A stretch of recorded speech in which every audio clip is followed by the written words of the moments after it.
ఎండోమెట్రియోసిస్లో అన్నిటికంటే ఆశ్చర్యం కలిగించేది ఏంటంటే ఇది ఒక క్రానిక్ ప్రాబ్లము, కామన్ ప్రాబ్లము, అలాగే పెయిన్ఫుల్ కండిషన్ అయినా కూడా చాలామందిలో డయాగ్నోసిస్ ఆల్మోస్ట్ 4 నుంచి 6 సంవత్సరాల వరకు కూడా పడుతుంది. మరి ఇంత కామన్ ప్రాబ్లం అయ్యి డయాగ్నోసిస్కి ఎందుకు డిలే అవుతుంది ఏంటి అనేది ముందు ఇవాళ తెలుసుకుందాం. ముఖ్యంగా ఎండోమెట్రియోసిస్తో వచ్చే ప్రాబ్లమ్స్ ఏంటంటే పీరియడ్స్ అప్పుడు పెయిన్ ఉండటం, ఇంటర్ కోర్స్ అప్పుడు పెయిన్ ఉండటం, పిల్లలు కావటంలో ఇబ్బందులు ఉండటము, క్రానిక్ పెల్విక్ పెయిన్, ఇలాంటివన్నీ క్లాసికల్ సిమ్టమ్స్ ఉండొచ్చు. ఇలా ఉన్నప్పుడు చాలామంది మహిళలు ట్రీట్మెంట్ కోసం నెక్స్ట్ ముందుకెళ్తారు. కానీ కొంతమందిలో ఏదో ఒక సిమ్టమ్ ఉండొచ్చు ఆర్ మల్టిపుల్ ఇష్యూస్ ఉండొచ్చు. ఆ మల్టిపుల్ ఇష్యూస్ కూడా అందరికీ వేరే వేరే రకంగా ఉండొచ్చు.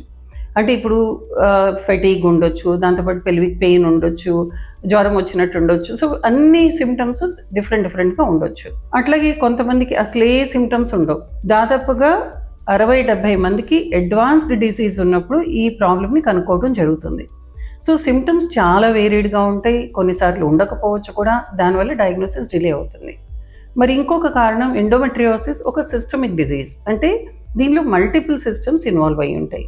సో దీని నుండి వచ్చే క్రానిక్ ఇన్ఫ్లమేషన్ కానీ, ఇమ్యూనిటీలో డిజార్డర్స్ ఉండటం వల్ల కానీ వేరే కొన్ని డిఫరెంట్ కైండ్స్ ఆఫ్ సిమ్టమ్స్ ఉండొచ్చు. అంటే స్త్రీకి బాగా ఫెటీగ్ ఉండటం, అలిసిపోయినట్టుగా ఉండటం, అసలు రెస్ట్ తీసుకున్నా కూడా దాని నుంచి రికవర్ అవ్వకపోవటం, అట్లాగే bowel symptoms like irritable bowel syndrome ఉండొచ్చు, ఆర్ కొంతమందికి ఆస్తమా, ఎలర్జీస్, ఇలాంటివన్నీ కొంచెం ఎక్కువ ఫ్రీక్వెంట్గా రావటం, కొంతమందికి మెంటల్ ఫెటీగ్ ఉంటాం అండ్ మెంటల్ డిస్టర్బెన్సెస్ ఉంటాం like anxiety, depression, trouble concentrating, ఇవన్నీ కూడా డిఫరెంట్ కైండ్ ఆఫ్ సిమ్టమ్స్ ఉండటం వల్ల చాలాసార్లు మిస్డయాగ్నోస్ జరుగుతుంది.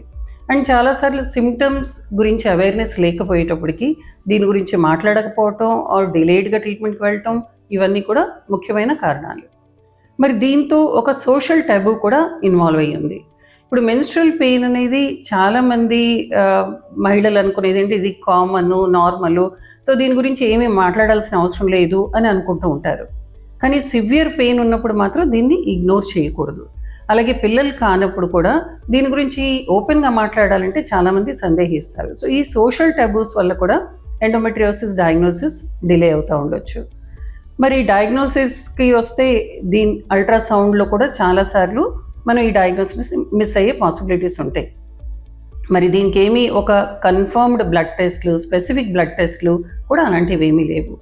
సో ఇలా మనకి దీని గురించి అవేర్నెస్ లేకపోవటం, ప్రాపర్ డయాగ్నోస్టిక్ టెస్ట్లు ఈజీగా తెలుసుకునేవి లేకపోవటం, అట్లాగే సిమ్టమ్స్ ఉన్న మన స్పెషలైజ్డ్ డాక్టర్ దగ్గరికి వెళ్ళటానికి ఇబ్బంది ఉండటం, అంటే రూరల్ ఏరియాస్ నుంచి వాళ్ళు తొందరగా యాక్సెస్ ఉండకపోవచ్చు, ఇలాంటివి అన్ని ప్రాబ్లమ్స్ ఉండటం వల్ల ఎండోమెట్రియోసిస్లో అన్నిటికంటే ఎక్కువ డిలే అవుతుంది డయాగ్నోసిస్ చేయడానికి కూడాను. కానీ మన సిమ్టమ్స్ని ఇగ్నోర్ చేయకుండా తొందరగా మనం ఎర్లీగా మనం టెస్ట్లకని వెళ్ళి మెడికల్ ఇంటర్వెన్షన్కి వెళ్ళినప్పుడు మనం చాలా వరకు క్వాలిటీ ఆఫ్ లైఫ్ని, ఫర్టిలిటీని, ఫ్యూచర్ రిస్క్ని కూడా తగ్గించుకోవడానికి చాలా హెల్ప్ఫుల్గా ఉంటుంది.